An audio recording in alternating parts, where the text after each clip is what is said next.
I was, of course, a dinosaur kid growing up, if you couldn't tell. And because of that, I had a lot of books that, were just dinosaur centric or just prehistoric animal centric in general.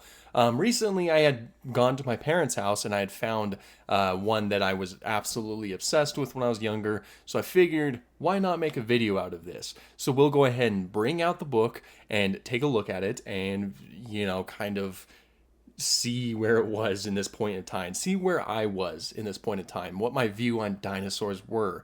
The book in question is If Dinosaurs Were Alive Today, with this very cool cover. I got this from one of those elementary book fairs. You guys remember those? Those were my favorite thing ever. This book is something I was obsessed with.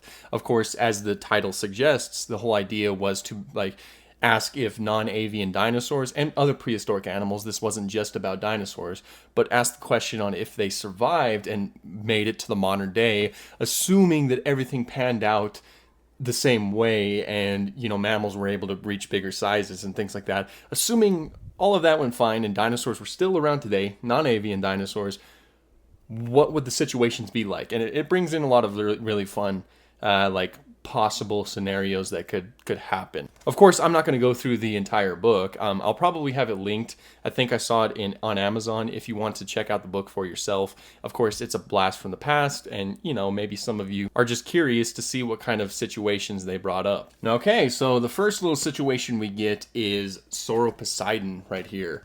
It's hanging out with some African elephants, which is definitely interesting. Certainly an interesting scenario to see. Now, this is definitely a time when shrink wrapping was present. You could see things like the animal's ribs presence, or maybe the Sauropods is simply just starving. Who knows?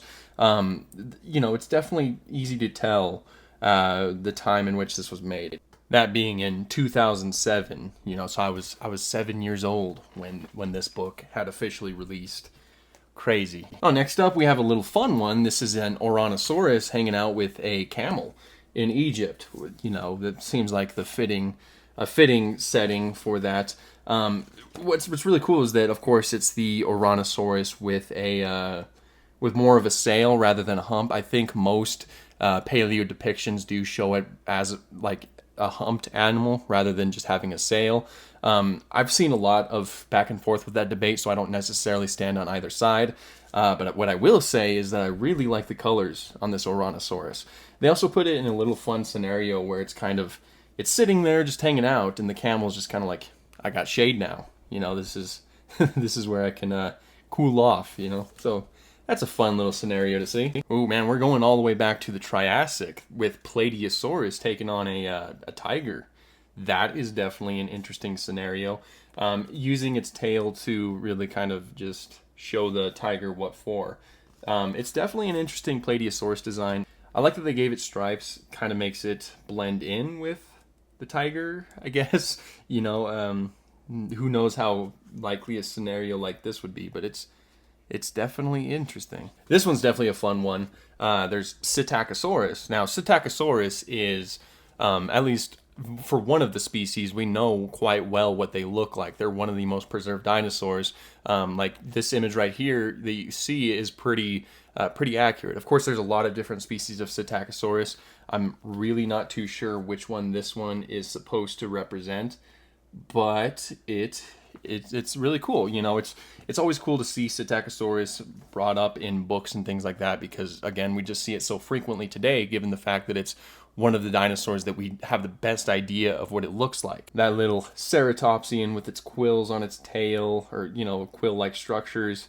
Definitely an interesting design here. It looks like they're being herded by these sheepdogs. Maybe the whole idea that non-avian dinosaurs, if they survived, maybe they were potentially domesticated, much like modern day wild animals. Maybe we just had some species that were like, yeah, we can use that. I don't know what we'd use Psittacosaurus for, but who knows? We have the cover right here, that being the Tyrannosaurus Rex. Its design is interesting. It definitely reminds me of the V-Rex design, both with the color and just kind of how gnarly its teeth are. They're like really embedded to its to the outside of its jaw.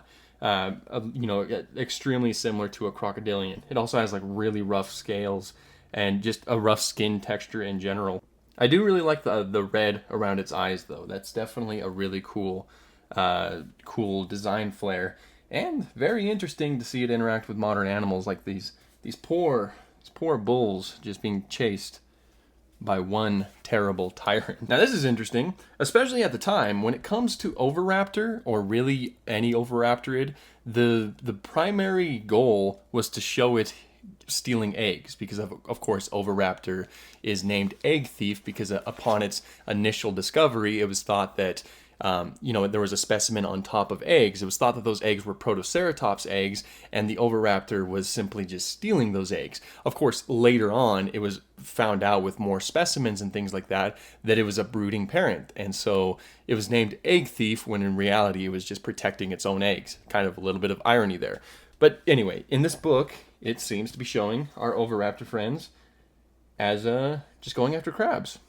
Different, I don't know what eggs they would go after today. That would be an interesting scenario, but this is definitely a cool little picture to see. There's also a little bit of a comparison between it and a cassowary. That's fun, linking birds with dinosaurs, given the fact that birds are dinosaurs. There seems to be a common theme in paleomedia that Ceratosaurus is nothing more than cannon fodder, at the very least in When Dinosaurs Roamed America and in Jurassic Fight Club, where it's kind of just bullied by Allosaurus. Well, it looks like in the modern day it can't catch a break because it's also bullied by a pack of lions.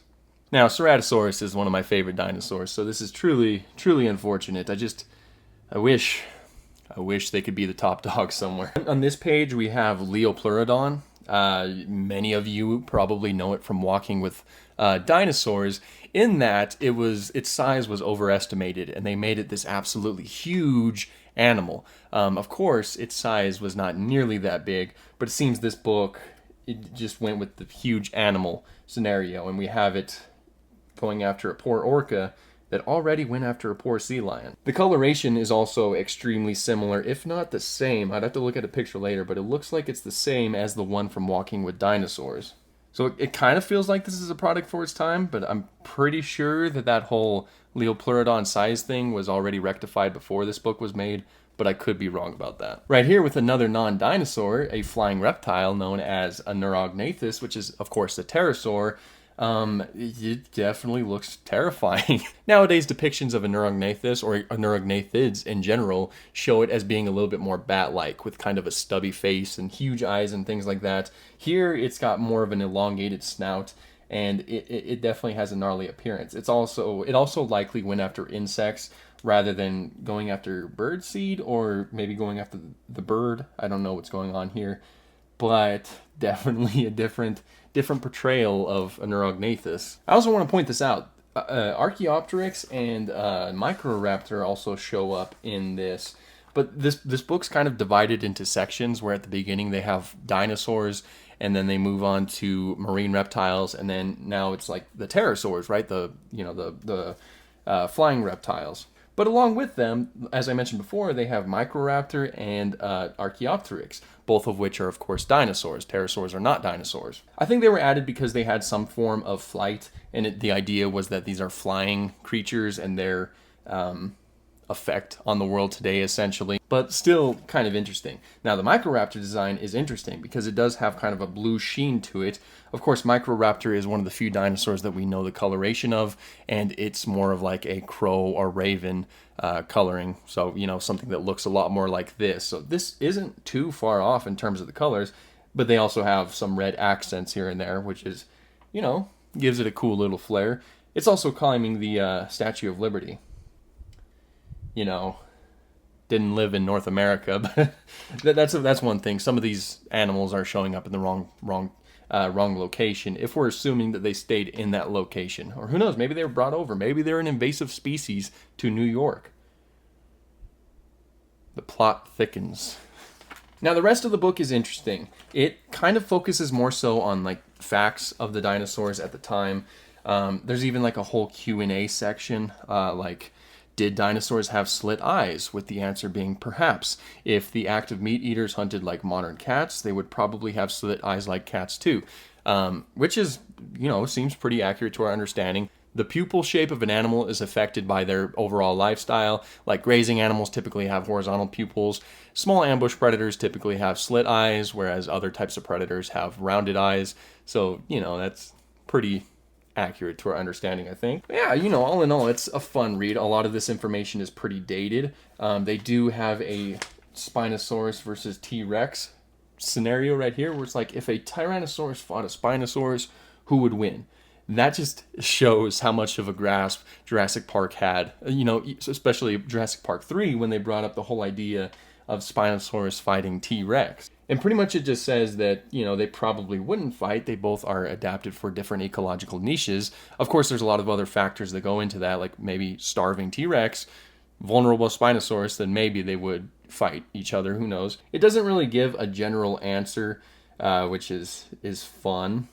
Yeah, this is definitely an interesting book, a subject for its time. It was really fun to kind of look back at it and see how much things have changed, see how much I have changed as a person and as a dinosaur fan since I was 7 years old. But if you guys like this type of video, then I'm sure I could probably find some old childhood books that I can take a look at. If not, maybe not. But that's pretty much all I have for this video. Thank you guys so much for watching, and have an awesome day.